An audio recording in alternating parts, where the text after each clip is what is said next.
প্রয়াত প্রাক্তন মুখ্যমন্ত্রী শচীন্দ্রলাল সিংয়ের জন্মবার্ষিকী পালন করল প্রদেশ কংগ্রেস। এদিন কংগ্রেস ভবনে তার প্রতিকৃতিতে পুষ্পার্ঘ্য অর্পণ করে শ্রদ্ধা নিবেদন করেন প্রদেশ কংগ্রেস সভাপতি আশিস কুমার সাহা সহ অন্যান্যরা। পাশাপাশি প্রদেশ কংগ্রেসের প্রাক্তন নেতা এবং এডিসি প্রাক্তন এমডিসি যদুমোহন ত্রিপুরা মৃত্যুবার্ষিকী পালন করা হয় ত্রিপুরা প্রদেশ কংগ্রেস ভবনে। উপস্থিত ছিলেন ত্রিপুরা প্রদেশ কংগ্রেস সভাপতি আশিস কুমার সাহা সহ অন্যান্যরা।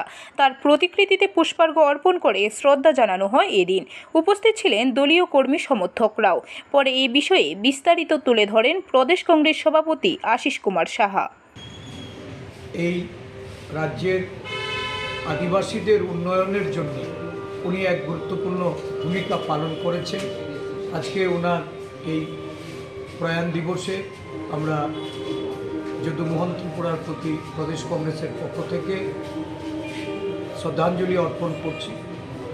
আমাদের প্রদেশ আদিবাসী কংগ্রেসের পক্ষ থেকেও এই আদিবাসী নেতার প্রতি আমরা শ্রদ্ধা নিবেদন করে তার পরিবার পরিজনদের প্রতি আমাদের সমবেদনা জ্ঞাপন করছি। ব্যুরো রিপোর্ট, খবর ত্রিপুরা।